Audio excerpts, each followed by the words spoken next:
From inside the zero-gravity toilet with the really complicated instructions,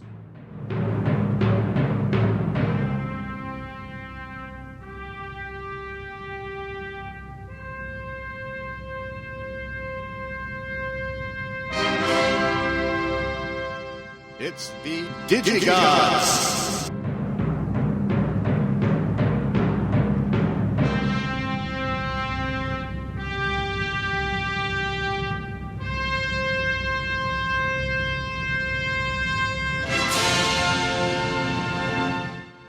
Please welcome the two Discovery crew members who never woke from hibernation, Wade Major and Mark Kaiser.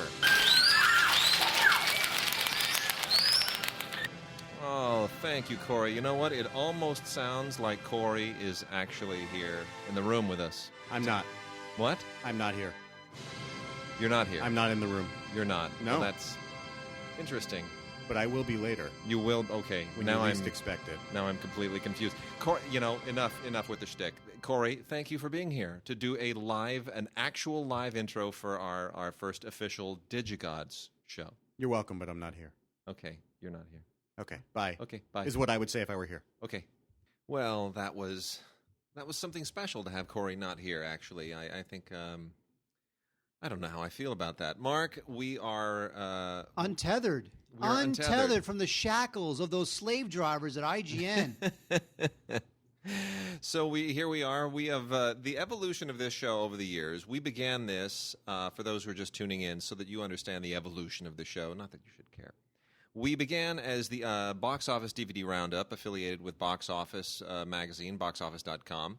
And then migrated to become the DVD DigiGods, momentarily independent until we signed up with IGN as a sponsor, and then had many, many good years with IGN as the IGN DigiGods. And now, because we are untethered, and we are shortly going to be launching our own parent site, the synagogues.com, just synagogues.com, not the synagogues.com. So we are now just the DigiGods, just DigiGods.com, DigiGods podcast. All of your subscriptions and your RSS feeds and all of that stuff should transfer over fairly seamlessly. If not, by all means, just make mention of something on the Facebook page, the DigiGods Facebook page, or email us at gods@digigods.com. For those who are new subscribers who are just joining us, we welcome you. We are going to try and expand this podcast over the short and long term. We've always been focused on DVDs and Blu-rays, and of course will in the coming months be focusing on as well. Opera? More opera? More opera, yes. Wow. I got to tell you something. That's the reason why I was hoping we'd go independent. See? We could talk more opera. Exactly. There's not enough Wagner in podcasting. We're not doing any more opera. I'm making that promise right now. No opera and all that Peppa Pig crap. Oh well, my daughter loves Peppa Pig. Okay, so then let her love Peppa Pig. But okay. Well, in any case, listeners don't care. We are, the next big thing is of course UHD Blu-ray, high def 4K Blu-ray, as opposed to what is currently basically 2K Blu-ray. So I mean, there's a lot of latitude for what we can do now on this podcast, and we can certainly deal with streaming and VOD, and there are a lot of things. So we don't want to spread ourselves too thin, but we want to make sure that we do what you guys want us to do. So by all means, email us at gods@digigods.com. Send us your questions, your suggestions. Do so on the Facebook page as well. We're going to get our Twitter feed up and running as well and make that active. And we will also be encouraging a lot of discussion on the Synagogues blog site as soon as that's up and running as well. So a lot of opportunities, and of course we have our VoxBox feature, which is just record yourselves asking a question, and we'll cut it into the show, and you become part of the show. So send us Vox boxes. We still have one banked, which we will not include on this show. We'll do that on a future show, but we would like more. So anybody out there who wants to feature their voice on this show, ask us a question, send us the audio file, and we will drop it in. And that will be a Vox Box segment on the new DigiGods podcast.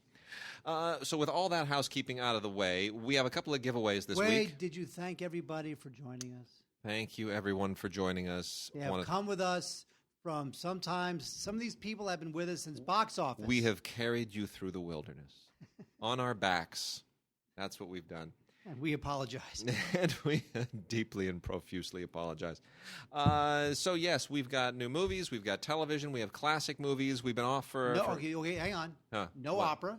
No opera. Any kid vid. No. Good. No opera, no kid So, vid. No British television. Great. No giallo. So everybody on Giallo's fine. No Japanese erotica. That's even better. Okay, so everybody, your prayers have been answered. There is no opera, and there is no British television. But we do have ballet. That's terrible. No, there's no ballet. I just want to make sure that the lines are drawn. You know, by the way, a little bit of news, breaking news, as we were going to record it. The Happy Birthday is no longer copywritten. You know, Warner Chappelle and those sisters who wrote the thing, their estate or whatever, they've been raking in millions over the years by claiming that they have a copyright on Happy Birthday, and people have to go to them, and, you know, you got to pay them royalties if you're going to just, even if you have somebody just go, Happy Birthday to you, like we would have been billed for that if I'd have just done that on the podcast 24 hours ago. We would have had to pay royalty money to Warner Brothers. And a judge just ruled, nope, sorry, done. Public domain, all over. Gravy train, off the track. This is the sort of stuff you'll be learning on the podcast. Aren't you guys excited to be here? It's fantastic. It's fabulous. Anything else you want to say about copyright law? Sure. I was not copyright law, but I was at Disneyland last week. Took my daughter, my 2.5-year-old daughter, for her first trip, and the highlight of the trip was not a ride. It was when she met Minnie Mouse. She's never lit up like that in her life. It was unbelievable.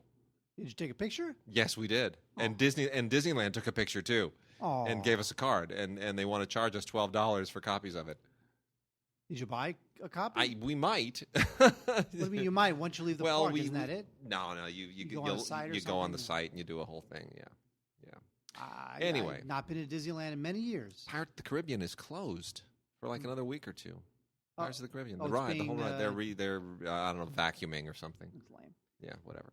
All right, Mark. Let's dive into it. We've been off for a few weeks, and we need to catch up on some stuff. And some big movies have come out in the last few weeks and this week, and we should talk about some of them. Well, we should talk about the fact that I just dropped all those DVDs on the ground. Let's talk about that. Okay, it's exciting stuff. Actually, we're going to talk about Furious 7 because, you know, when the Fast and Furious movies started, they were just really high-octane B-movie crap directed by Rob Cohen, and now suddenly they are literally putting Universal Pictures in the black, single-handedly. It's amazing. Universal Pictures in the black, thanks to the Furious series. You know, honestly, this is what is amazing, is that it was supposed to be the year of Disney and the Avengers. It still will be. When Star Wars comes out at the end of the year, it'll still be Disney's year. But they're not going to, this year, that's going to be big money for next year with Star Wars. 2015 belongs to Universal. Without any superhero movies. Jurassic Park? Jurassic World. Jurassic World and Furious 7 are essentially what put them over the top. That's crazy. But even movies like Straight Outta Compton. Yeah. That's a Universal film. True. That's gangbusters. Yep. Right? Didn't cost that much. Doing great. Anyway, Furious 7. I mean, they took a road racing series and they turned it into a juggernaut. Well, it's not even road racing anymore. They're spies now. They're working for the government, and they're doing James Bondy stuff, and it's. I mean, the way whoever's responsible for transforming this franchise into what it is now is kind of a genius, because the original Rob Cohen film is a terrible movie. It's just a bad road racing movie. And you know what helped was The Rock. When The Rock joined, that kind of gave it that tent-pole-y feel. And of course, in this one, you have Paul Walker, who of course died before this one was completed, and so his brother did some double work, and some computers did some double work, and he's definitely worked his way into this one. And I think this is fine. You know what? These Furious movies, they're really, really inane, but they're what it is? It's sort of like they're like a sugar rush. Yeah, it's just stuffing your face with Snickers bars. It's a sugar rush. You enjoy it while it's happening. You feel bad about it afterwards, but you know what? There it is. It's going to live beyond Paul Walker too. It will. I mean, are you kidding? This thing made so much money. Universal is going to make Furious 8, 9, 10. Yeah. They're going to milk that thing forever. Well, Paul and Walker's like, whatever. Yeah, because it's an ensemble cast, as long as they keep throwing in the newest, coolest, hippest person, as long as they keep sprucing up the ensemble cast, you could, in theory, go on forever with this thing. So the Blu-ray looks beautiful. There's a bunch of Blu-ray exclusives. There's an extended edition of the film, which is like another 3 minutes of a bunch of car chases. There is deleted scenes. There's a featurette about the cars and how they did all the stunts. But ultimately, you're there for Fast and Furious and to see Paul Walker one more time. And yeah, you know what? These movies are, again, it's total adrenaline-fueled junk food. From the ridiculous to the even more ridiculous, a movie called Reality. This is a little independent film that is worth noting because it's from a director by the name of Quentin Dupieux. Mark was a fan of Quentin Dupieur's big kind of breakthrough film Rubber. I was about the tire. You liked the tire movie. I thought that movie was completely ridiculous. It knew it was ridiculous. It thought it was trying to get away with something that meant a lot more than what it actually was. Yeah, the movie is just ridiculous. It was shot on an HD SLR camera too. It was like And people would like assign great meaning, to a movie about a tire that rolls around the desert killing people. As if it was some sort of like a test of how you can intellectually overinflate a movie that is essentially just ridiculous. Well, Quentin Dupieux is the director of that film, and the film we're talking about right now, Reality, is he's a French recording artist. He's originally known for kind of avant-gardist, house music or whatever, by the name of Mr. Oiseau, which means Mr. Bird. And he got into movies and started making some very, very eccentric movies. The first one, obviously, that broke through was Rubber, and then he made a movie called Wrong about 3-4 years ago, which was horrible, just dreadful weirdness, made no sense whatsoever. And now he comes up with Reality, which is an improvement. I think it's probably the best film of the ones of his that I've seen. That doesn't mean that I necessarily like it. This comes to us from Shout Factory. We love the people at Shout Factory. They will do well with this, despite the fact that I am not a Dupieux fan. But there's almost no way to actually explain this. French actor Alain Chabat is trying to get a movie made. He's a director, and the only way he can get it made is if he finds this perfect groan sound. And then everything just gets into it. It's just weirdness piled on top of weirdness, piled on top of meta stuff, and things you drift kind of in and out of the movie's reality, and it gets very self-reflexive and self-consciously weird. And I'll say this: Dupieux does a good job of his unique brand of weirdness. If you see it, you go, "Oh, that's totally Quentin Dupieux. Like only he does weird stuff like that." But I just don't quite get the point. It's an acquired taste, I guess. So whatever. I did not see it. However, wait. Now we should talk about Entourage, the movie. This was. Do we have to? Yes, we do. It was based on the HBO show, and they finally made it into movies. It's sort of like the guy version of the Sex and the City movie. Yeah. Like all the women they freaked out and went to go see the Sex and the City movie, and they did it in gaggles of girls giggling and eating popcorn and whatever. Why the guys had Entourage. Why was this series popular? I just don't. Know. I mean, I have watched as much of the series as I can possibly stomach, and I whatever. It was about a bunch of dudes who enjoyed being dudes, and they were dudes, and that resonated with a lot of guys, and that led to Entourage, the movie, which is just absolutely terrible. This thing is just so shallow. It's just like this cameo parade that somehow is supposed to be funny in and of itself, and it's just not. There's no need for a film version. There's no place for these characters to go that are particularly interesting. So it's not like I miss the characters. It's got no energy. It's just really just a desperate, unfunny, lame movie, and there'll be no Entourage 2, I can tell you that much. Special features include some stuff on Vincent Chase, the main character, Doug Ellen, the guy who created the show, deleted scenes, a gag reel. This thing is just really, it's almost like an arrogant movie. It thinks it's so hot, but it's just lame. Well, it's also kind of sexist too, I gotta say. Well, Too bad. Although Gary Busey's in it, and Gary Busey's always. Oh well, Gary Busey. Come on, Gary Busey. He makes every movie better. He really does. He's like relish on a hot dog. Ketchup. I like ketchup on hot dogs. I'm going there. And by the way, if the Mets make the playoffs, which you know what, as Met fans are trained not to celebrate until the game is over, and even after the game is over, we may assume that the win will be rescinded by the league the next day.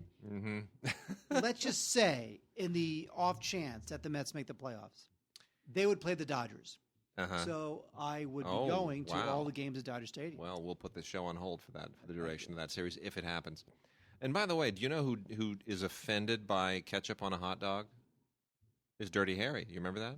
I do. Yeah, he could not believe a man put ketchup on a hot dog. Yeah, you know what? Ketchup and relish. That's it. I'm happy as a clam. Yeah, I'll also be dead as a doornail if I eat too many of them. Onions. I like chopped onions. That's good too. Yeah, I like chopped onions. The Age of Adeline is one of those immortality movies. These bounce around every once in a while. This is on a Blu-ray, DVD, digital HD combo set. The digital HD, of course, is ultraviolet. Watch it anywhere. This is from Lionsgate, courtesy of Lakeshore Entertainment, Lakeshore Pictures, who put the thing together.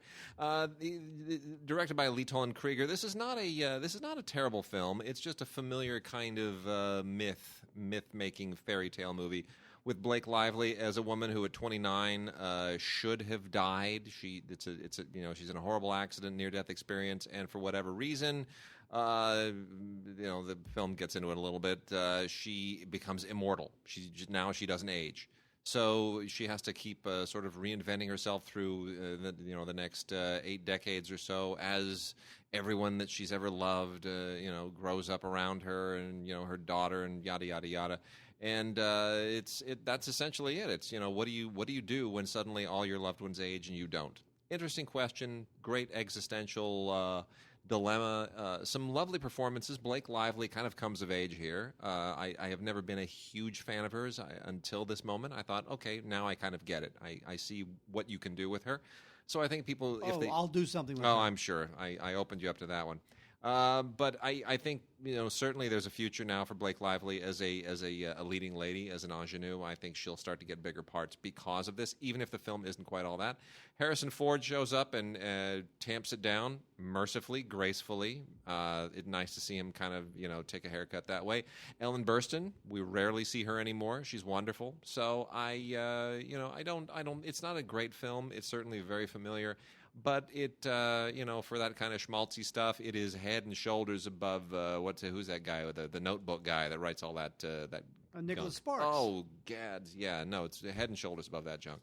Speaking of head and shoulders, Wade, I was a big fan of Love and Mercy. Love and Mercy is This is a great movie. Great movie. This is Brian Wilson's story. Made no money. I know. You know what? They released it at the wrong time. It was a summertime counter programming gamble. And those sometimes pay off. If it's like, Little Miss Sunshine was one of those, wasn't it? Sure. And Fox Searchlight kind of always specializes in that kind of stuff. And man, this was this just felt like, well, the Beach Boys, and it's summer, and yeah, the 40 and older crowd will totally go, oh yeah, shine on, Furious 7 and Avengers. I'm going to go see Love and Mercy. And I if I'd have been an exec, I would have greenlit this thing, and I would have done the same thing. It just didn't pan out. For some reason, nobody went to see it. But if they re-release it, I mean, obviously it's now awards time now. It's awards time. They really should put it in theaters again. Even though it's on Blu-ray, they should put it in theaters again. I agree. I think this is not only a great visual evocation of what mental illness looks like, but it's also a great look at the creative process, musically. All those 100%. Scenes with the Wrecking Crew inside the studio are just fantastic. And by the way, I'm just going to say that the dual performances are fantastic. Yes, it's a real chance. It was a chance. But John Cusack and Paul Dano. Yes, they look a little bit alike. They both look like Brian Wilson. And if you look at pictures of Brian Wilson at the various ages, spot on. I mean, but to coordinate those two performances is really impressive. And John Cusack almost cares. He has not given a performance where he's cared in a long time. He's been on the Nick Cage train. I know. Just kind of coasting. Why is that? It's just, Anyway, this is a terrific film, and we cannot recommend it highly enough. It has some deleted scenes.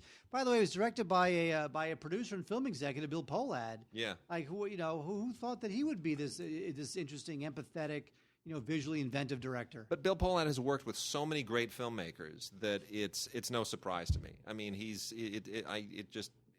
cares about the material.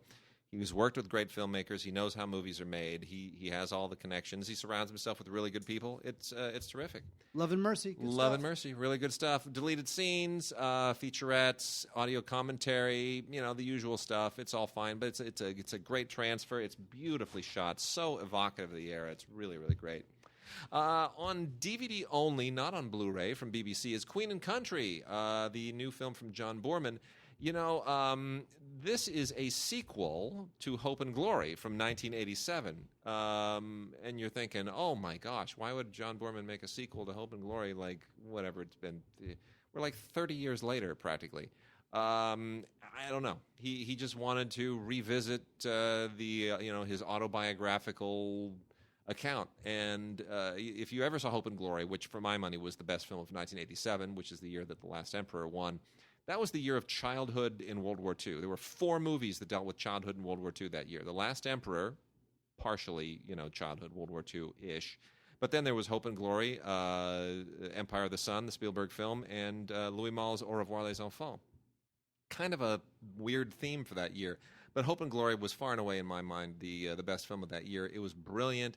This is not quite so brilliant. The idea here is that Bill Rowan, who is basically the fictitious John Boorman, he's now grown up. The war is over, and you're getting into the Korean War era, and he's now in the military, and things are changing in England and changing mores, and there's certain politics in the military. The stakes are not as high here. You don't have World War II and bombings and Hitler in the background and having to relocate the family, and none of that stuff is going on. So it's not, the stakes aren't quite the same. But some great actors here. David Thewlis is wonderful. Richard E. Grant is in here. I mean, he gets some good actors, and it honors Hope and Glory without transcending it and without being as good. And you get a nice featurette on the making of it, and it's perfectly acceptable. No one from the original cast is in this except for the dad. The dad from Hope and Glory comes back, and they put a lot of makeup on him and dye his hair, and he almost looks like he's the same age. It's kind of weird. Creepy. Yeah, creepy-ish. And then Cinderella is the latest comeback film from Kenneth Branagh. Kenneth Branagh was sort of, he'd done all the Shakespeare films. He was dead and buried. Frankenstein more or less just destroyed his directing career. And then somebody threw him a bone with the Thor movie. And suddenly he's hot again, and he's getting all this A-list stuff. And they handed him Cinderella, and it's freaking amazing. It's absolutely wonderful. It includes a new Frozen short, Frozen Fever. It has the Disney Anywhere equivalent of Ultraviolet, the digital HD format that is exclusively Disney, and it's just absolutely wonderful. It's a Blu-ray, DVD, and Disney Anywhere digital HD combo set. You get additional scenes, obviously the Frozen Fever short, and tons of featurettes, and it's absolutely glorious. It's fantastic.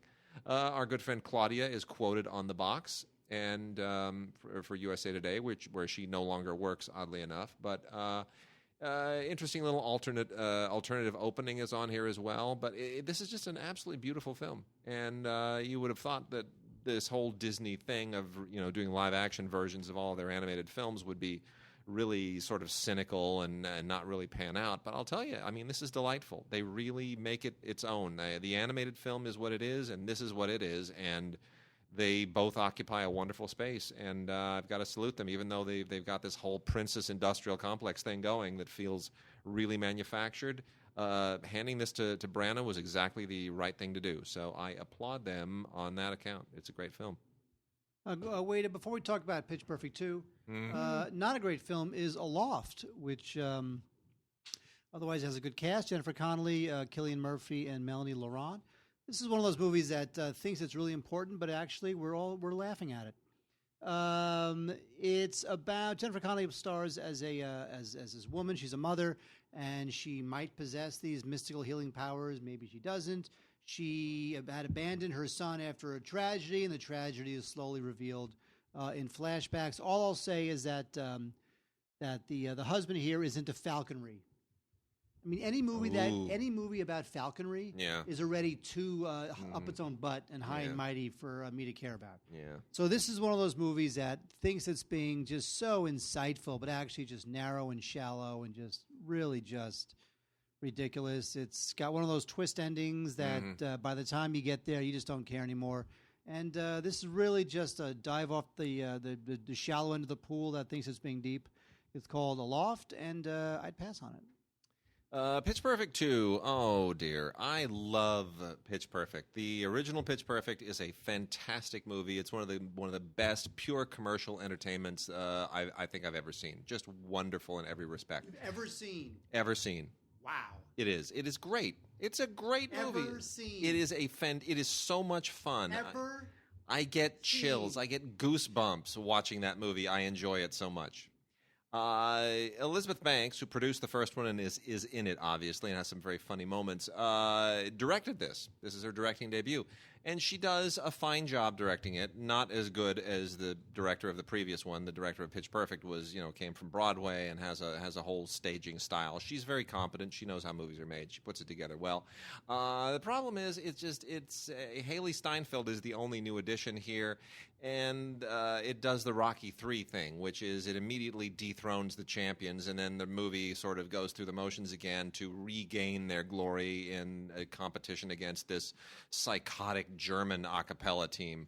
And it's got, it tries to throw in cameos, but it winds up feeling very, very forced and recycled. It is unfortunate. It has its moments. It's not bad, but it's a tall order to live up to the previous film. It really is. So, it's okay.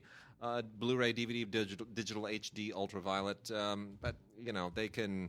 I know they're doing a third one. I don't know where you go. It's the same thing over and over. It's like the what's the cheerleading series? Oh yeah. Jump it up, do it. Kirsten Dunst thing. Yeah, there's been like 4 of those. Yeah, it's just another cheerleading competition. Oh, now they go to Europe and they're going to do a thing in Europe. Yeah. No. And now one of them grows up to become a cheerleading teacher, and then she goes, and then they reboot it that way. Yeah. Well. By the way, I saw The Martian. You see The Martian yet? I was going to, and I wasn't able to get out to it because it was too hot. It's been hot out here. It's ridiculous. You know what? I got to tell you, over the weekend, it was like living on the sun. It's insane. It was like 3 degrees cooler than hell. It's going to go all the way through October. It can't. No, it's not. It's just really? It's It's disgusting. It's hot and it's humid and it's nasty. I don't know what the deal is. It's like bring on the El Nino at this point. Seriously, sick of this. All right, Mark, shall we blow through some television? You didn't even ask what I thought of The Martian. Oh, The Martian. Yeah, that's right. You were talking about The Martian. Don't spoil it for me. How is it? So what happens is he gets abducted by aliens. And he comes to the Earth, and he hides his flying saucer in Tim's garage. And up his own butt. And then Who's Tim? Mrs. Brown brings over her cookies, and Detective...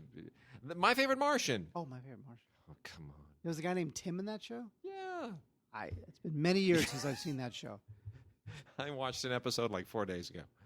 Anyway, yeah. The movie is it's good. It's not the it's a return to form for Ridley Scott only in the sense that it's not a disappointment. It doesn't suck. But it's not like he's not turning the screws like Alien. He's not wringing it for the emotion. Actually, one of my issues with the movie is that. And I guess the book was this way too. Mm-hmm. Is that it's funny? It's a self-published book, Yeah, it was a big deal because he just threw it up on Amazon and said, "Here's my book, The Martian, goodbye," and it sold. And then they made a movie, and now the guy's laughing all the way to the bank. Yeah, good for him. I know. So I don't know that this movie needed Ridley Scott. But Ridley Scott needs this movie. I mean, he needs a hit. He needs someone to say, yes, he can. He's 77 years old. I know, right? He's 70. He's still Woody Allen is 79. I know. And people look at Woody Allen as like the oldest of the old cadre directors. Ridley Scott, only 2 years younger. But Ridley Scott has started directing movies in his mid-40s. That's the thing. I mean, with The Duelist, he was what, 40? He was like 46. Yes. Not crazy? Yeah. Well, because he has spent all those years doing commercials and whatnot. But yes, it's good. It's not Ridley Scott good. It's not like, oh my God, he's turning the screws. He's really ringing it for all that survival adventure. It's funny. There's a lot of disco music in it, and you're like, really funny disco music? What does this have to do with anything? Like, it's not. It's good. It's good. Yeah. But it's not what the first rule of reviewing a film is don't review the film you wanted them to make. Yeah. Review the film they made. But that being said, there was too much disco in it. But it's good. Oh. Okay, fair enough. So, anyway, you know what I saw this afternoon? I saw Stonewall. Is it good? It's Roland Emmerich. It's fine. The thing is, Roland Emmerich is... he's a very, very commercial filmmaker, and I like it when he goes to try to make a real movie. Like, I'm one of the few people that really liked Anonymous. I thought Anonymous was terrific. I have a certain stubborn appreciation for The Patriot, which I think is deeply flawed. I think this is more like The Patriot. Like, this is basically treats the Stonewall riots and the gay rights movement the way The Patriot treated the American Revolution. Kind of in the very same sort of, blacks and whites and, on-the-nose melodrama. There are a lot of scenes where you'll roll your eyes. You'll just go, really? You're going to give me that scene for the 950,000th time where somebody walks up and they see someone else kissing somebody else and then they get upset and they run away and then that person runs after them. It's like, do I really need that scene? Like, just because it's, gay men, it doesn't make that whole, shot for shot, that thing. It's still a cliche. It's still a cliche. Making it gay just makes it a gay version of a cliche. But anyway. By the way, this is the new show. We could talk about movies now. We can talk about movies. All we want. We could talk about anything. We could talk. You know what we could talk about? We could talk about food. We could, but I have baked nothing. Well, that's okay. All right, let's burn through some television real quickly. We got a lot of stuff to get to, and we're halfway through the show, but there's a lot of stuff to get to. So some new CSIs are out for those who haven't gotten enough. CSI, the original CSI Crime Scene Investigation, is out with the final season on DVD. Audio commentary on a couple of episodes, and Ted Danson still looking sharp and slick. We also have CSI Cyber, the first season, which I... So Patricia Arquette wins an Oscar. And then she goes into CSI Cyber. That's what I was just going to say. It's like, really? That's what you're going to convert your Oscar into? Well, anyway. I've never been a CSI fan, so I can't say that CSI Cyber really somehow reinvents the concept in any way that I find all that appealing, but whatever. But let me just give you a couple little vintage TV recommendations real quickly. You may have forgotten about The Bold Ones, which starred Leslie Nielsen and Harry Rhodes.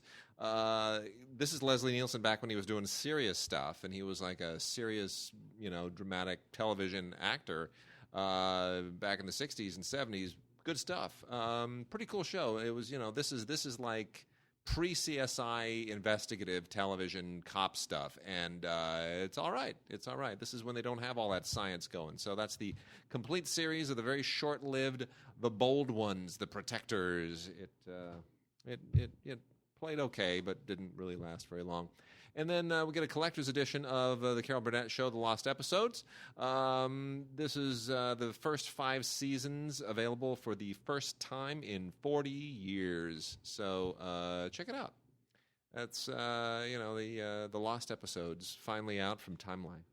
Speaking of finally out, what's coming out in December? You Can't Take It With You. Oh, really? Frank Capra's You Can't Take It With You. Coming out, finally. Very nice. One of the best films of 1938. Very nice. This is good stuff. Also, Wade, we didn't, it's a little old now, but should we talk about Criterion's December titles that just got announced? Sure, do it. Okay, Wade, you ready? Ready. So, thumbs up or thumbs down? Downhill Racer. Thumbs up for sure. Thumbs up for sure. Michael Ritchie, yeah. Yes. Better believe it. Jellyfish Eyes. Don't know what that is. Yeah, I don't either. Speedy, absolutely. Yeah. Harold Lloyd, love Harold Lloyd. Totally. Burroughs the movie. Oh, that's gonna be. I hear that's really good. Yes, documentary about 20 years old. Yeah. That's good stuff. Yeah, never seen it. And that's it. Yeah. And so the big one is Downhill Racer. Now, Speedy, I have a great DVD box set of all of these great Harold Lloyd films that are now being released individually by Criterion on Blu-ray. And while I would love to get all the individual Harold Lloyd Criterion Blu-rays, this box set, is just gold. It's got all this great stuff, and it was only like $40, and it's out of print now. But I'm keeping that instead of buying all this Criterion stuff. For sure. It's expensive. I know. And you won't give them to me. No. Because you keep them all for yourself. I do. How many Blu-rays do you have? How many DVDs and Blu-rays do you have now? I don't know, 347,000 or something like that. Exactly. Also, for vintage television fans, seasons 1 and 2 of Sisters is out. I always enjoyed Sisters, not because it was any good, but because it had Celia Ward in it, and I was just always a big Celia Ward fan. Ward was so hot, and then one day she became old. You know what? She's still amazing. No, I still love. Yes, she is. No, so Sisters was a bit of a big deal. But the thing I remember that was weird with Sisters, Shout Factory, by the way, just put this out. So I love the way they discover classic TV and cult TV and just get behind it. But the thing about Sisters was it always felt like back when shows were supposed to start their seasons in the fall and sort of end, before the summer, Sisters would like start in the summer and then it'd be off for 2 years and then it would come back in the spring. It had this really weird schedule. So it ran very erratically and never really kind of caught fire that way. Here's what I'm going to want to make mention of real quickly, and I'll let you hit a few things. Wait, what am I doing? Okay. We got some kind of Emmy-ish, yeah. Emmy-ish stuff there, and I know you were up to your neck in Emmys lately. So, how were the Emmys, by the way? Didn't watch 1 second of it. But you had to you produce it, or you? I do not produce the Emmys. You think I produce the Emmys? If I produced the Emmys, I would not be doing this podcast. I guess. Actually, that's not true because I love doing the podcast. Well, of course. But I'm saying that I would not be doing this podcast. Yeah. Because I'd be too busy because I'm producing the goddamn Emmys. Yeah. Well, by the way, can we swear now? IGN. I don't know if IGN wanted us to swear or not. We assume they didn't. Can we swear? We can, but then I have to put a rating onto the actual upload. So you do not. I do. Really? Yeah. What's the rating? I could. I don't know. You can choose TV or movie or video game ratings, or maybe we can invent our own rating system. We can come up with our own ratings. Cryptic, A for awesome? Yeah, A for awesome, or like L for lame? Like NA 37, no adults over 37 allowed to listen to the show. I don't know. It's possible. So DC is kind of killing it on television. We have 3 DC seasons of really cool shows out here. The complete first season of Gotham. Jury's still out a little bit on whether or not anybody really wants to watch a prequel series to Batman that has no Batman, that just sort of has this is how this is how Batman's world. It's sort of like the world that Batman will eventually inhabit while it's in the womb without Batman. It's Batman babies. It's Batman babies without Batman. Yeah, but you know what? It's got a certain cool vibe to it. It's interesting. It lives in this this new DC world that is darker and more brooding than anything that ever existed in the comics, and that's okay. And that brings us to the show that sort of started that whole vibe, which is Arrow, which is now in its 3rd season, out also on a Blu-ray and digital HD ultraviolet set, just in time for the new season to start up on the CW. And you know what? Taking away his little Robin Hood cap and giving him a really brooding hood has done wonders. This is a really cool show, and the way they've reinvented the character for television is pretty great, and it's very faithful to the comics. And you get Black Canary is in it, and it's really cool. If you're a fan of the comics, you totally vibe to it. And that dovetailed us into The Flash, which is in its 1st season. This is also coming out now, a new season on the CW. Also a Blu-ray digital HD ultraviolet set, and this is super cool as well. Did you ever watch The Flash in the previous series? Yeah, with whatever it was, 15, 16 years ago. Whenever yes, it was. I watched a couple episodes. It died a moderately quick death. Meh. That sort of felt like a cooler version of the Nicholas Hammond Spider-Man series. Remember Nicholas Hammond from the Sound of Music? That show sucked, but I used to watch it because that was the only TV Spider-Man we had. Well, yeah, because he was Hans or Schmutz or whatever his name was on the Sound of Music, and he grew up and he became Spider-Man, and everybody thought, oh, the kid from the Sound of Music, he's Spider-Man. Everybody tuned in for 4 or 5 episodes, and then they just thought, why am I watching the kid from the Sound of Music be Spider-Man? And then it died. Yeah, it wasn't very good. That show sucked. Yeah, but anyway, the previous Flash, was sort of a little bit like that. Did you know that I tried writing a spec for that previous Flash series? You didn't know that, did you? I did not. I did. I tried writing a spec. Yep. Interior bank. Bad guy walks in, says, "Give me money." Flash comes in, saves day. The end. You know what happened? I was halfway through and the show got canceled. You know why you know what? They would rather cancel the show than read your script. Probably. That's what happened. Anyway, that's always my fate, Always been my fate. Anyway, carry on. Wait, I'm very glad to say that Modern Family did not win one goddamn Emmy this last week because I'm tired of the show. This show, I guess, was funny and fresh and single camera at the beginning. Now I'm feeling like it's getting a little bit desperate. Everyone's running around swatting drones with a broom and getting naked and falling in a pool. I'm just getting a little tired of it. It's a complete 6th season. Is now out on DVD, of course, no Blu-ray, and a bunch of special features, including a day with Julie Bowen, and Julie Bowen's always very entertaining. Anyway, the show, if you're a completist, you're going to get it because you love Modern Family. I'm getting a little tired of it. The Last Man on Earth, the first season, this is a very interesting show because it comes to you from the good folks who did 22 Jump Street and 21 Jump Street. These are also the guys who brought you the Lego movie. So I cannot recommend Last Man on Earth enough. I think this is a really interesting show. It's Will Forte plays, let's just say, the Last Man on Earth. Yeah. And he's walking around Mexico and Canada, United States, and he winds up back in Tucson. And it's just a really interesting, funny show. Of course, it turns out he is not the last man on Earth, but you will find out when you watch this because it is totally worth it. It was up for 4 Emmys. Can't beat that. The Goldbergs is a show on ABC that it kind of keeps going, but it's one of those shows that nobody loves it. It doesn't do great, but it does just well enough that why the hell not renew it? It's one of those sort of shows. I don't like this show. However, I applaud it because it gives George Segal work, and George Segal is one of my favorite movie actors of my youth. I love George Segal, Fun with Dick and Jane, all sorts of great movies. So I would check this out just because of George Segal. Empire, the complete first season. Empire, of course, the Fox phenomenon. This thing truly was a phenomenon.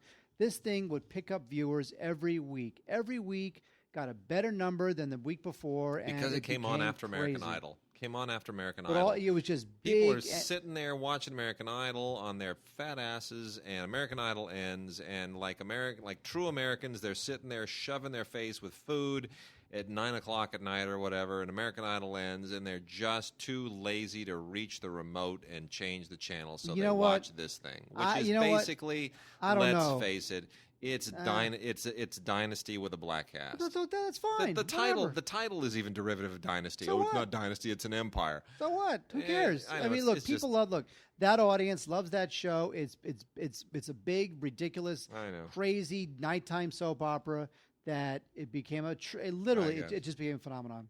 It was nominated for 2 Emmys, didn't win either one. But it's just one of those things where I feel like I'm happy for Lee Daniels. I mean, as long as this show keeps going, it keeps him from making movies, and that's a good thing. That's a good thing. Just keep that man away from movies, and I'm thrilled. Very happy for him. I mean, he's earned his success. He really has. But man, the actors on this show, they all deserve better work. I just think. Oh, I think they're having a blast playing these ridiculously over-the-top characters. Anyway, obviously there's a season 2 of Empire. Until then, we have the complete first season on Blu-ray. Yeah. Now, wait, you were talking about this. You were getting ready to talk about that. Yeah. I'll blow through a few of these things real quickly. You'll blow all right. Yes, I will. NCIS has already been done to death on DVD, so now they're doing The Best of Abby. This is the new thing that we're doing with a lot of shows. You pick a character, and then you pick you give them a special little collection of profile episodes. So, yeah, Abby Sciuto. These are the episodes, the 12 episodes that her fans apparently love the most. Whatever. This is really interesting. The Jinx, the life and deaths of Robert Durst. This is on Blu-ray with digital HD, meaning ultraviolet in this case, and this is essentially the show, the HBO show that caught him on basically confessing to the murders that he was never convicted of, that nobody could ever pin on him.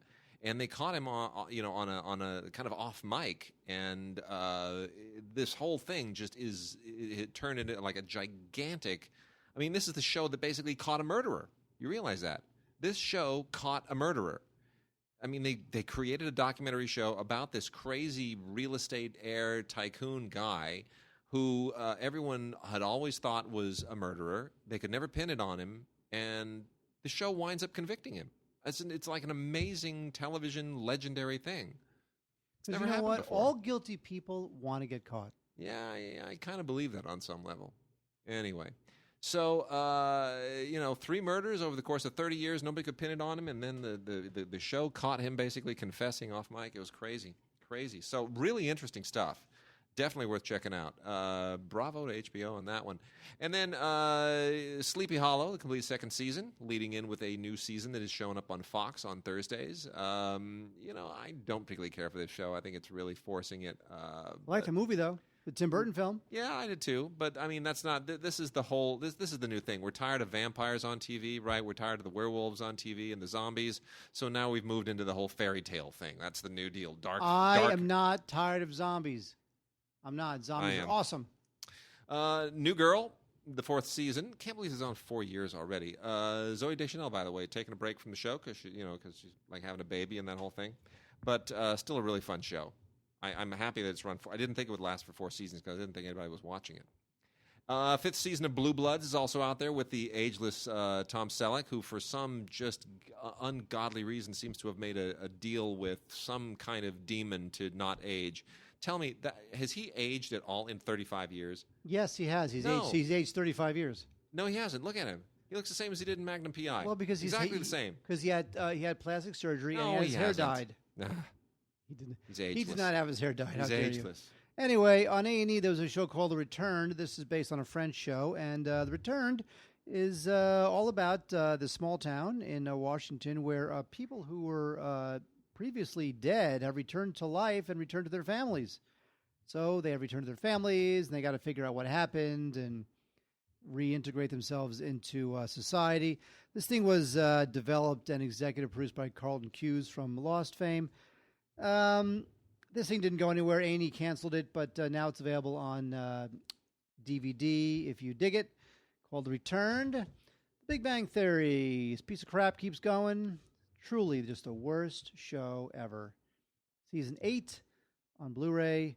And then this season, they make a lot of jokes about Star Trek, which is the same as every season. Mm-hmm. And then there's jokes about other nerd things that happen because this show is just so hack. I don't know. You know what? Email us at gods@digigods.com and tell us why you like the Big Bang Theory. And then it's nerds. We will unfriend you on Facebook.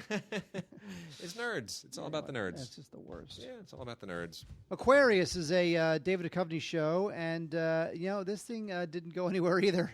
Actually, this is supposed to be David Duchovny's return to form after the X-Files. The X-Files is coming back. So, it's I'd rather see him in that.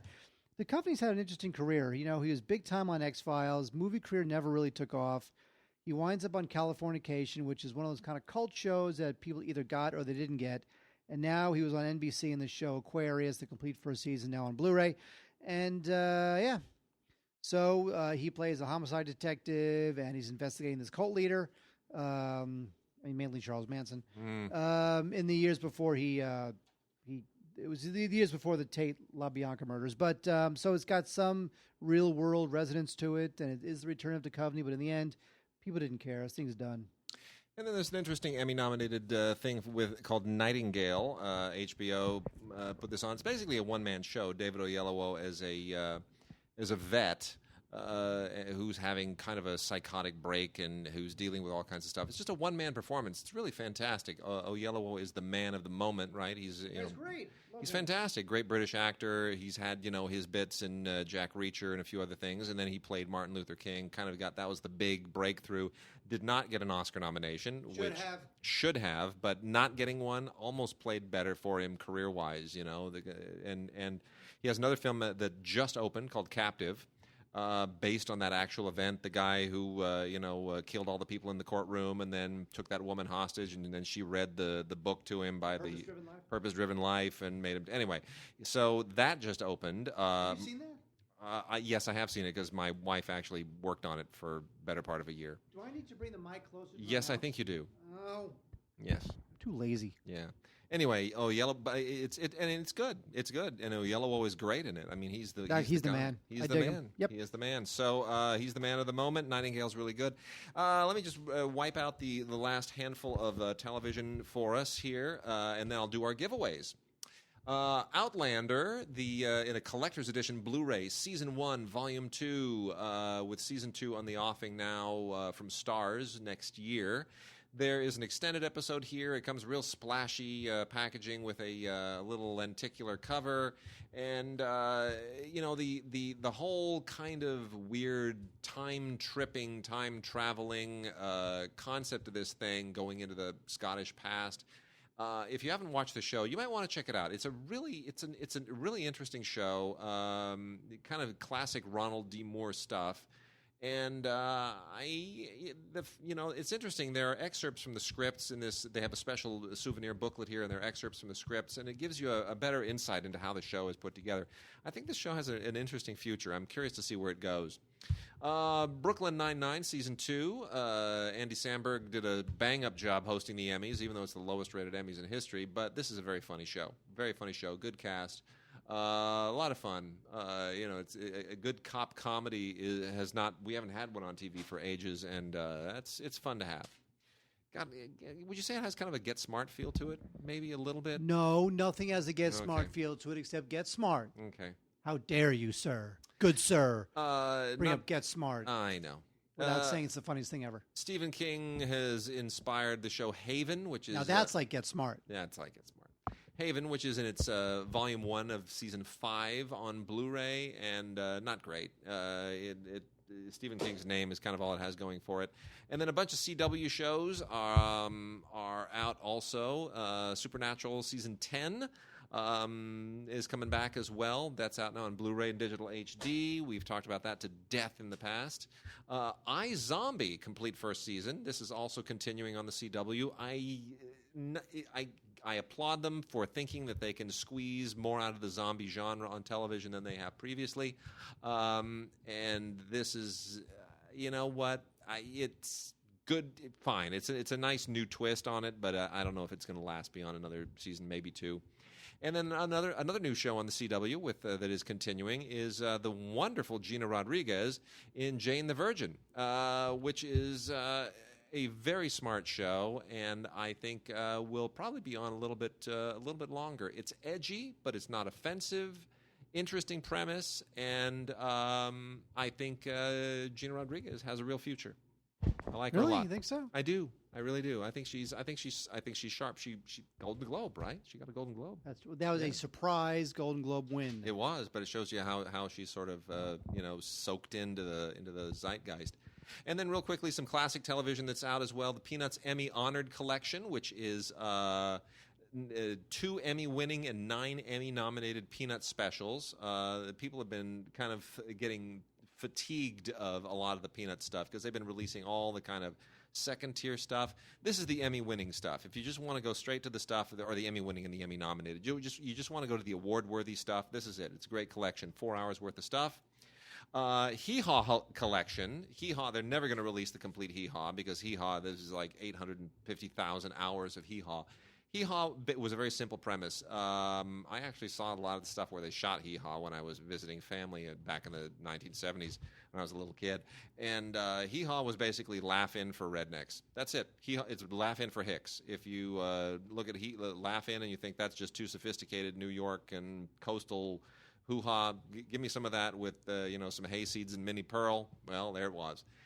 Great performances here, though. Conway Twitty, Loretta Lynn, Merle Haggard, Hank Williams Jr., Tammy Wynette. Really good stuff. So this is, it's a 3 DVD set. The first time we've ever had any Hee Haw on DVD. And then Hill Street Blues Season 6, always a classic. When Calls the Heart, Heart and Home from the Hallmark Channel. Midnight Masquerade, also from the Hallmark Channel. And then Season 4 of Fran Drescher and the Nanny, where she just winds her way through the whole thing, and there it is. Wade blowing through the TV. Blowing through the TV. This is the new Wade. You know what? I like this new Wade. You like this new Wade? All right. Right. Because the old Wade would have spent 15 minutes on the Nanny. Here is our giveaway. What? We got 2 giveaways. So we're giving away Modern Family Season 6 and Last Man on Earth. Go ahead and email us at gods@digigods.com. Gods@digigods.com. We are giving away Modern Family Season 6 and Last Man on Earth Season 1, which we just talked about. We should get these no later. Make sure your emails get to us no later than Sunday the 27th of September. Sunday the 27th of September. and then we will have them sent to you directly from the publicist. Really good stuff. Both of those shows, they're. I mean, both shows have followings. One is a classic show now, Modern Family, Last Man on Earth. I'm just shocked at how that's kind of hanging in there. I didn't think they'd be able to make a go of it, but they are. It's getting Emmy nominations, the whole deal. So you can only apply for one. So you got to pick one of these to go with. And if you want Modern Family, just send us an email with "modern" in the subject line, modern. And if you want to go with Last Man on Earth, just put Earth in the subject. So either Modern for Modern Family or Earth for Last Man on Earth. And email us at gods@digigods.com. Include your name and your address in the body of the email. And get it to us no later than Sunday, the 27th of September. And we will pick one lucky person for each title. And by the way, we're doing this. We did 2 this week. Why? As a thank you. Right? Yeah. We are brand new. No IGN. It is only us. It is DigiGods. We have a whole plan. We got Cinegods.com coming up, of which the plan is hopefully that the DigiGods will be a subsection of Cinegods. Yes, and by the way, we are not the only people who will be involved in Cinegods. We're pulling in some of our dear friends and colleagues to be part of it. So we want it to be the pantheon of gods is growing. Yes. We want your comments on Facebook. We want to keep the Facebook page growing. Give us your thoughts on the new show. What you'd like to see. Are we talking about more stuff? What you'd like to see. What you wouldn't like to see. We are not doing an hour-and-a-half show. No, I know. We're just we got a few more things. This is the new show. This is where Mark says the show's done now. Yeah. Because Mark has to go to sleep. Hit some music for us, and then I will take us out with some foreign and some classic stuff. Oh, Wade. Van Morrison, another glorious decade. I love this because I love Van Morrison. Van Morrison has been around forever. Oh, my God, has he been around forever. And he keeps making good music. And here in another glorious decade, we have a bunch of archive footage, live footage, studio footage, new interviews with folks who worked with Van throughout the years. And this is great. I mean, there's been some documentary work on Van Morrison, nothing definitive. I wouldn't call this definitive, but it's got a lot of great music in it, and that's all that I really care about. So Van Morrison, Salad Days is a very interesting documentary about punk music. It kind of examines the early punk scene in Washington, D.C. Now, when you think of punk music, you don't think of Washington, D.C., and when you think of Washington, D.C., you don't think of punk music. But there was a lot of bands, and some of them you've heard of. Bad Brains, I know you've heard of. Government Issue, you might have heard of. Fugazi, I had heard of but didn't really like because they were too obnoxious for me. These are the bands that started in D.C. So if you're talking about like from 1980 to about 1990 and you like punk music, check out Salad Days. It's a little tiny subset of punk music in its earliest days, and it's interesting stuff. We also have ELO. I was a big fan of ELO growing up with Jeff Lynne and his loved ELO. And Jeff Lynne's very distinctive Phil Spector-esque wall of sound type production values. And this is ELO live in Hyde Park. This has a lot of their classic hits. This is from 2014. Evil Woman and Living Thing and Strange Magic and Sweet Talking Woman. I did like ELO a lot. And I have to say that when I watched this, I realized that I like ELO. I really do. I don't know what to say. Great. I know. The good thing, here's the thing, ELO has a very specific sound that you're afraid it was not going to date that well.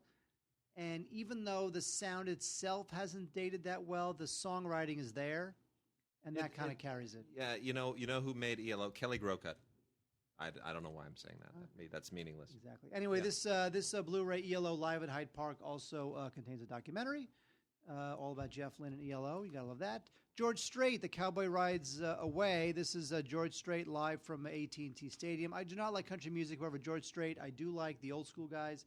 And George Strait is not like Patsy Cline old school, which I love, but kind of like new old school. Nice. In a way, I guess. So I can handle this, although I skimmed it because I don't like country music. Also, we have Pat Metheny. Now, Pat Metheny, he was a kind of a culty guy from the 70s and 80s. And here we have the Unity Sessions. The Nudity Sessions. The Unity Sessions. Oh, I was going to say, I don't want to see Pat Metheny with his clothes off. Let me tell you something. You realize that Pat Metheny has won 20 Grammys. Really? He has won 20 Grammys. You're kidding me. Pat Metheny is the real thing. Holy cow. So, so this is a great live performance in New York City. It's a great little primer on his music. If you have never heard of him and you like that kind of 70s synthy, kind of rocky vibe. Anyway, that's good stuff. Finally, we have Aerosmith rocks Donington in 2014. This is a weird CD, DVD. It's got 2 CDs and a Blu-ray. It is packaged like a CD, so you might walk right by it at the store. But it's called Aerosmith Rocks Donington, and I never heard of Donington until I picked up this CD Blu-ray set. Anyway, they play a lot of their classic songs, of course, "Living on the Edge" and "Janie's Got a Gun" and "Crying." So we've heard all this stuff before. The world does not want for Aerosmith live records, but the DVD, the Blu-ray is good because it was 2014. So the audio and video are just fantastic. So if you love Aerosmith, definitely check out Aerosmith Rocks Donington. All right, Mark, I'm going to haul here on some classic stuff because we got weeks of this that piled up, and I want people to know that this is out there so you can run and grab some. And by the way, new thing on the podcast, go to DigiGods.com. All of the stuff that we've talked about today will be, we're going to have the list of every single title we've talked about. All of it is linked to Amazon. So that's a whole new thing. So you can find, if you're like, oh, what was that movie they were talking about? Where do I get it? It's all there, and we have Amazon links for all of it. So it'll take you right on over, and you can, You're doing that? Yep. You are going to actually personally, Wade Xavier Major is going to do the linky link where you go to. This is what I've been doing. What do you think I've been doing for the last few weeks? I don't know what they'll even do. I'm putting the whole. I'm working here. I'm doing the do. When does Synagogues launch? Give it I got Film Week this week for if anybody wants to, you search on Film Week and you can find me there as well, or go to Southern California Public Radio at scpr.org and you can listen to me rambling with Andy Klein on Friday. I got to get that out of the way and then I can focus on it next week. I'm thinking maybe 2 weeks. Okay, so 2 weeks for the website, but obviously, as you can tell because you're listening to this now, the podcast continues. Well, it continues. We have a page at Libsyn, and what is that page? That's digigods.com. That'll take you over there. Digigods.libsyn.com as well, but digigods.com carries you to that page. And until we have our dedicated section on Cinegods, that will be the home. But all the linking will work for the time being. You figured all this out yourself. Do you realize what would happen if I had to figure this out? I'm not remedial or anything. I am able to put my pants on. If I had otherwise, to do I'd be sitting here naked across from you, and this show would never happen. Oh, that'll always be the dream. Yeah. If I had to do like a Libsyn link to the Amazon thing, this show would be dead in the water. Nothing would happen. Well, I made it all work. So, real quickly, I want to burn through some Kino stuff first. Kino, of course, has the Studio Classics line where they're releasing mostly, Fox and MGM titles. Moby Dick, the classic John Huston adaptation of the Melville legendary novel, is out, which features a rather fascinating screenplay by Ray Bradbury and John Huston. When will you ever see those two names together? There's again? actually They're a book. Dead, so never. But there is a book, yep, which I read, yeah, all about Ray Bradbury's experience going to Ireland to write that film with John Huston. Who would? Why hire Ray Bradbury? I mean, it's a great script. Because John Huston was a huge fan of Ray Bradbury, and so Huston brought Bradbury to Ireland to write that script. And there's a book which I cannot remember the title of. I'll look it up right now. Actually, I own the book, but I can't remember the title. Here's the inside baseball deal. This is only a DVD. Normally, this would be a Blu-ray. That leads me to believe that Twilight Time or someone else actually has the Blu-ray rights, because that's what's happening lately. Is that Kino is getting a lot of DVD rights, where Twilight Time is getting Blu-ray rights on a lot of these titles. So. Green Shadows, White Whale. That is the name of the book, and it is all about. It's a bit fictional, but it's all based on fact. Why do you think it is important for Moby Dick to be coming out right now? You know the answer, because In the Heart of the Sea is coming out soon. The Ron Howard film. Whoa! Right, which is the true story of Moby Dick and how Thor came down and killed the whale. And then here are some other titles. We got a Western called Billy Two Hats with Gregory Peck and Desi Arnaz Jr. Not a great film, but interesting because it was directed by Ted Kotcheff, who in 1973 was just getting his career going and would go on to do great things like Uncommon Valor and a lot of great TV work. Chris Christopherson and Jan Michael Vincent really mix it up in vigilante force. This is good trash. Anything with Jan Michael Vincent is good trash. Gene Corman, Roger Corman's brother, produced this. And George Armitage wrote and directed it and would go on to be quite a good director in his own right. Rock Hudson and Sylvia Kushina. These are all Blu-rays, by the way, now. These are all Blu-rays. Rock Hudson and Sylvia Kushina in Hornet's Nest, which is pretty kind of generic 1970 action film. Pretty cheesy, dates poorly. Has a great score by Ennio Morricone, though. The Honey Pot with Rex Harrison and Susan Hayward. Wonderful performances in this. This is a Joseph L. Mankiewicz film, not his best, but anything Mankiewicz is better than in most things not, even if it's something dismal like Cleopatra. Maggie Smith is wonderful. Cliff Robertson's also in this. And it's kind of a classic Rex Harrison film. But again, not Joseph L. Mankiewicz's best. Good score by John Addison, and worth checking out primarily if you're a Rex Harrison fan. Jan Michael Vincent also in Defiance, which is a pretty crappy movie, except for the fact that it's got Art Carney in it, who's always fun to watch. And going through House of the Long Shadows, also with Desi Arnaz Jr., John Carradine, and the classic trio of Hammer horror people, Vincent Price, Christopher Lee, and Peter Cushing. Anytime you get those three in a movie, you know it's going to be a smashing good time. This is a weird reteaming of them that was orchestrated in 1983 by Menachem Golan and Yoram Globus as part of the whole canon thing, where they were kind of trying to gain a little bit of legitimacy. It has two audio commentaries on it, one by Pete Walker, who directed it. Great, exploitation film guy, and the other one by film historian David Del Valle. You know what? Not a great film, but a significant film and really interesting, and the commentaries are terrific. So, if Pete Walker is just a legend for these kind of movies. Ray Liotta and Linda Fiorentino in Unforgettable, which is totally forgettable. Another one of these generic thrillers by John Dahl. This is one of his minor ones. He's had some better ones. This was 1996 when his career was really kind of not in a great place. Hidden Agenda is a Ken Loach film that caught all kinds of flack at the time, based on true events. Very controversial. Frances McDormand is wonderful. Brian Cox is brilliant. Really definitely worth checking out. This is a 1990 film. Almost done here. Let's see, got 5 more from the whole Kino deal. The Satan Bug is a John Sturges film that stars George Maharis, Richard Basehart, and Francis and Dana Andrews. Decent kind of noir. Good Jerry Goldsmith score as well. I love the music in a lot of these things. The Destructors, also known as the Marseille Contract, another kind of a cool 70s era action thriller with Michael Caine, Anthony Quinn, and James Mason. Good cast. Busting with Elliot Gould and Robert Blake, kind of a generic 70s era cop film directed by Peter Hyams, who was just getting his career on track at that time. Wrote and directed it, produced by Winkler and Chardoff, just before they were going to go and break through with Rocky and The Right Stuff and all the rest of that. So interesting to see what they were doing when they were just kind of tilling the soil. Robert Mitchum and Andy Dickinson in Young Billy Young, which is a mediocre Western distinguished only by a really good performance by Robert Mitchum, made in 1969, just when everything was kind of turning. And lastly, Robert Mitchum is the only decent thing, once again, in Man with the Gun, which was a, kind of another generic Western from 1955, but a nice transfer nonetheless. So that's what we have in that account. And Mark, are you a fan, by chance, of Jean-Jacques Hano? Yes, I am. You remember The Bear? Yes, I do. Okay. He's got a new film out.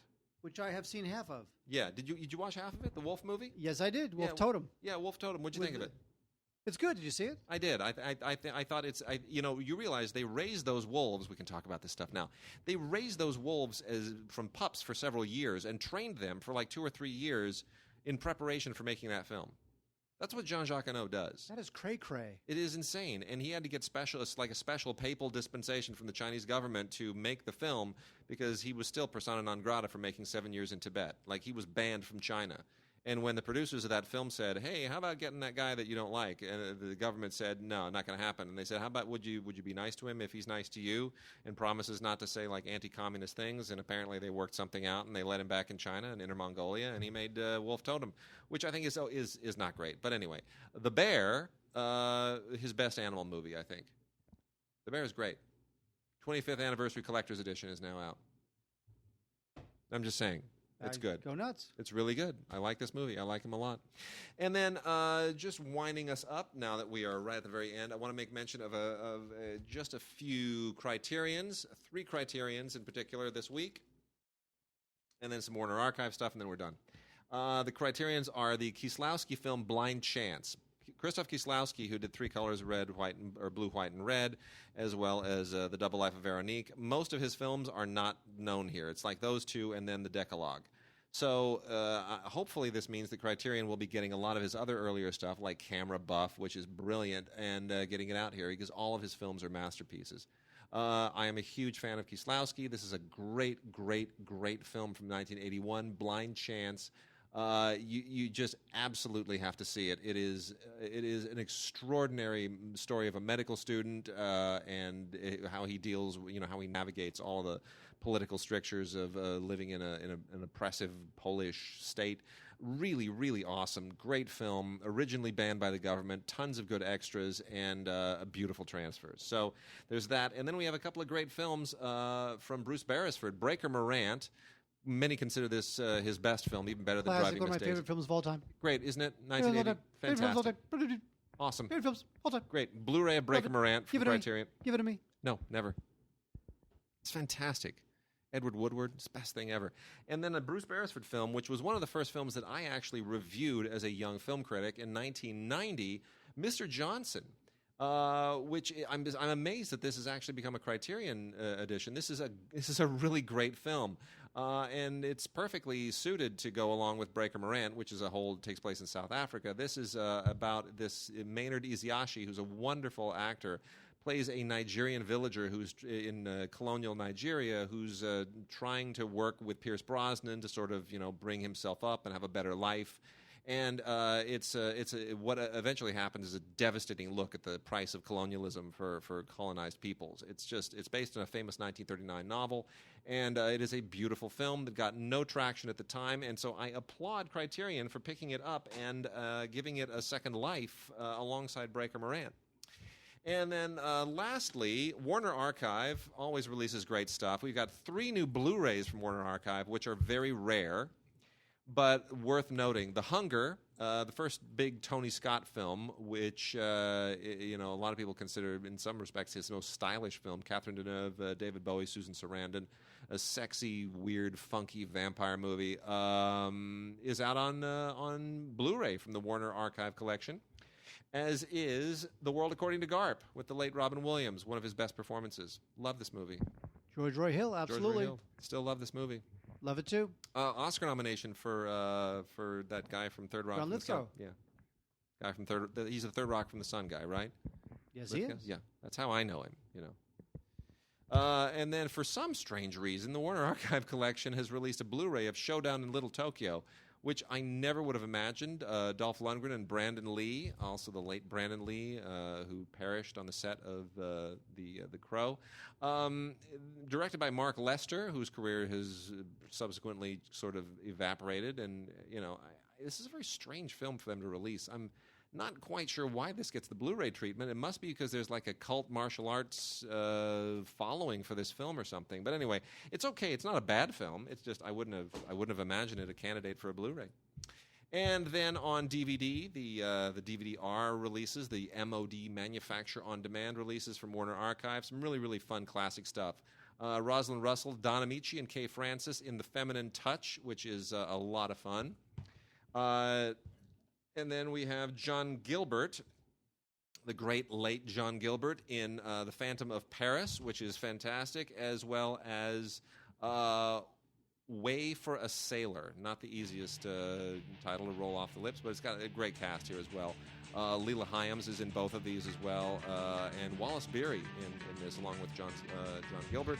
And then lastly, a really interesting film by W.S. Van Dyke, Eskimo, This is an early sound era film from 1934, the first ever actually to receive an Oscar for editing.